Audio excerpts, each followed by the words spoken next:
So this one may be a little bit of a different type of story here, but I feel like it is important that I share it with you guys to make sure that you guys are aware of some of these potential dangers that exist out there that some people may overlook. And especially when it comes to like being out on the water. That is huge. Makes me want to play like beer pong because it's got little holes. I feel like I could just get a. I like that right there. And you know, sometimes folks they lose. They're not necessarily paying attention to all the risks and the dangers that are associated with the events that they surround themselves and get themselves into. And today we actually had ended up taking a boat out today. We took out a Zodiac today. And this was last minute. We had no idea this was even going to happen until around like noon or 12:30. A buddy of mine showed up. He came here from Atlanta, and he stopped by and he wanted to hang out. And we were like, "Well, you want to cruise up and down the Intracoastal? We'll hit the bay, check out Crab Island." Michelle had shown me that there were some pretty cool boats out because of a poker run. He should be getting 20 plus. He probably said like 26. He probably said like 26. Really? He probably said 26. There's no problem. But it's like, you know, that old New Yorker mentality. Hey, put this in, like brand new. Like, why am I gonna put this in my fuels up to clean it? They're brand new. Yeah. But you said another mile per gallon. I'm like, bro, 26 is excellent. Drive it far a lot. They just kind of say local or kind so of. you got 3 450s. I think it's VA. Yeah, that Joker is sick.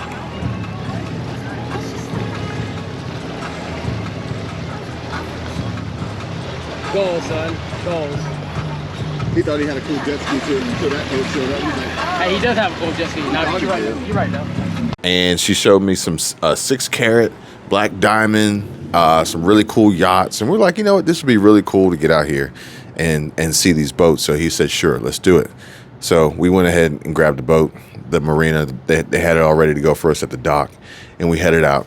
And to be, you know, first technically official day of fall, there were a fair amount of people out there on the water, and the bay was a little choppy.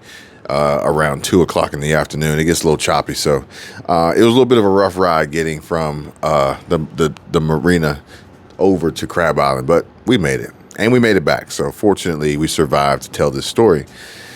There was a lot of police activity. I saw a lot of folks getting talked to by the local law enforcement. I even saw a guy who looked like he was getting inspected for maybe the fish that he caught. Maybe they were checking to make sure he had his license.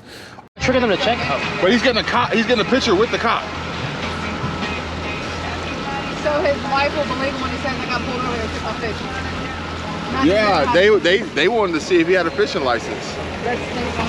Or they were just super excited about his catch and they wanted to get a picture with him. I don't know. I don't know for sure. But either way, there was a lot of activity. There was a lot of money out in the water today in regard to expensive boats and expensive yachts. It says who's Buccaneer. I'll be kind of like joke. Like nobody's looking at me. That was at Lanier, like, I think last week. Hey, go over there and ask him what they're doing about the problem. Go ask him.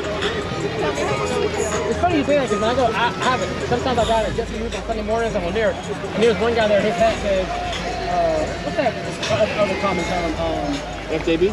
Yeah. Let's go, Brandon. Yeah, that. God, so annoying. But yeah, he wears that around. Pretty proud Well, of they it. got a DeSantis flag. I've never seen one of those before. So, Directly coming towards us, sort of. Oh, that. how do boats just sneak up on you? Oh, it's a like a bridal party or something, maybe. Girls weekend. Jump in. Don't leave me here. I can't swim, y'all. Anthony's like, let me just jump over and climb on board. Oh my God, that's money too. That's like the money.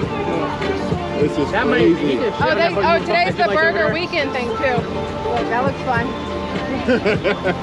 Look at this thing right here. All right, Wow. remember that name. Look at this thing. That's a lot of. Oh, we've seen this one before, Lady K. So that's the one I was telling you about. Oh, okay. they're gonna go back there and die. And people out there just having a good old time, and you know, it was great, honestly. However, on the way back, we were coming back. We were taking the boat back, and we were going to go grab something to eat afterwards. And on the way back, or at least actually leaving Crab Island. Crab Island is a idle, no wake. And so, you know, we're just, you know, putting through there, and there's plenty of police over there. There's actually like a police station over there. So if you come flying, hauling through there, they're going to pull you over for sure, without a doubt. They may even hit you with a chemical test. That is not the place that you want to be breaking the law, basically, maritime law. Oh, that's the MTI we saw yesterday. That's it, yeah. That's the MTI we saw yesterday. Oh, it sounds good.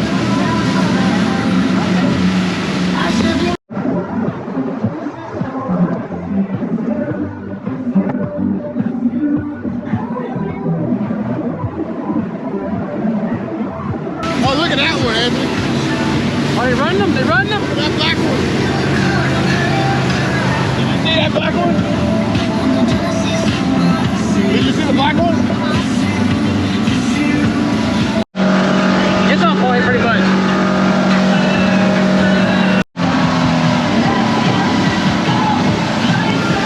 You can afford to go that fast on like foot that big, you falling. You got like a water hose of gas pouring into it right now.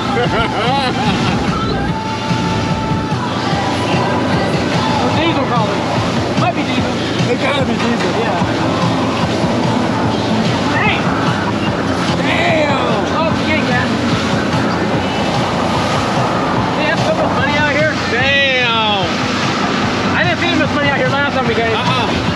So either way, we get out of there. We start making our way back through the intracoastal, through the bay, into the intracoastal, and we approach another minimum wake. I think it's a minimum wake. I don't think it's a no wake. I think it's a minimum wake.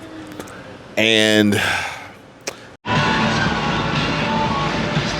hey, we got him on camera. No wait. He's like, I got too much money. I don't care about your no wait. I don't even care.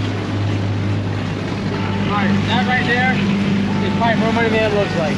Nothing. No, it looks like a lot of money. It does, but It looks like a lot of money. I think it's even more than a lot. It's enough to say I don't care about your no wake zone. Well, I mean, the only way to blow past your buddy is to, you know. this is where things get a little dangerous, okay? This area here ended up being the this was like a surface city street, but in front of the it was basically folks out here with really expensive and really powerful and really fast boats, more than likely having had some adult beverages and slightly inebriated and intoxicated, coming through at extremely high rates of speed in an area that was minimum wake. And it's not like they accidentally created a wake. Like, they were blowing through this area, which ultimately created a very dangerous situation for the speed, and also for the amount of boats, the volume of boats that were coming through because of the poker run and the wake that they were generating, the confusion, the distraction that they were, as they were trying to get their friends' attentions on other boats to see their boat and see how fast they were going and this, that, and the other. Like, these multi-million-dollar speedboats, cigarette boats, yachts, hauling through the water. And in a minimum wake zone, there's a variety of reasons why it is a minimum wake zone. But I will say that as a fellow boater, when you're in a minimum wake zone and another boat comes through creating a massive wake and ultimately you're not on power, this can create a very, very dangerous situation as far as controlling your vessel and keeping your passengers safe. Back to the statement.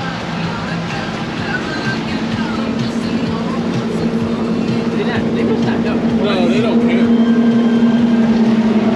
They don't care.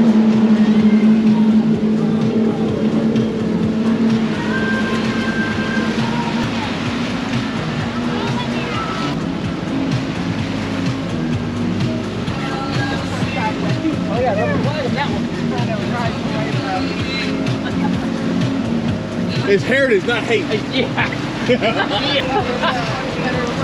Anybody that says that are the most hateful ones. Not to mention any boats that were docked or people that were waiting in the water or any kayakers, anybody out there. Like, it was a mess.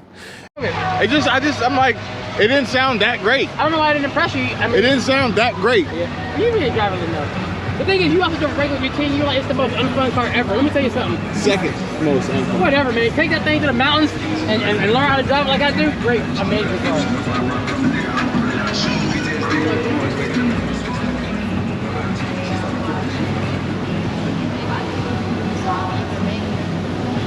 It's like, I don't even know what that boat is. It's just cooler. Oh, it's awesome. Just know it has two 4.6s on the back. Ford Mustang 2 valves. They're going a little fast. They don't realize it.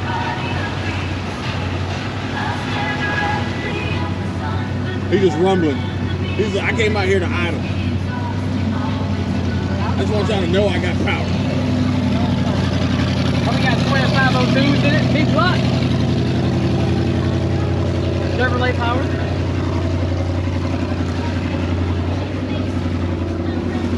And fortunately, no one was hurt that I'm aware of in this entire experience. However, as I said, it creates a very, very dangerous situation. And technically, I think it's against the law. I don't think it's just a courtesy. I think it's a legal requirement of no wake or minimum wake. And if the police were driving through or Coast Guard were boating through, then more than likely they would have pulled the boats over and at least had a stern talking to and discussion, perhaps a warning, or maybe even a chemical test, depending on how they assess the situation, being a Saturday afternoon. And, you know, the poker run is about having fun, hitting checkpoints, obviously, you know, winning the race, but also winning the hand. So it's not just about being fast. I kind of feel like Dominic Toretto, Vin Diesel saying that it's not always about being fast, but ultimately that's how the poker run works. It's not just the fastest, it's the best hand as well. But more so, it's really about the charity and about having fun.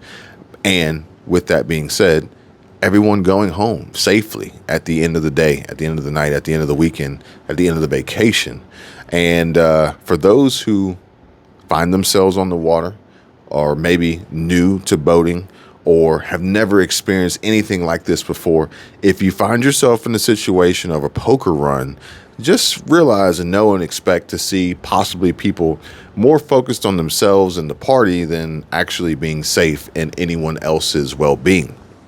As well as other boaters who may not necessarily be aware of the rules and basic common courtesies of boating etiquette that could potentially hurt you, harm you, and you or your passengers, your family, whoever's on your boat.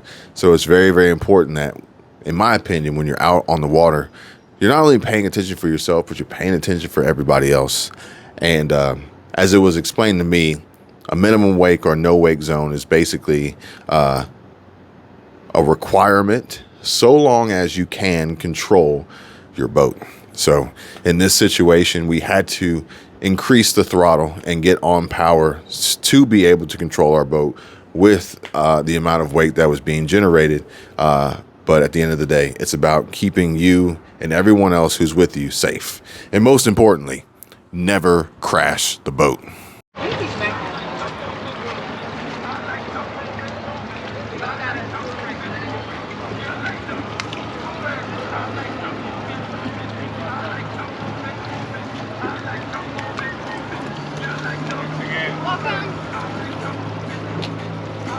If you want to get on Michelle, I'll hop on. Okay, We're going to have a talk.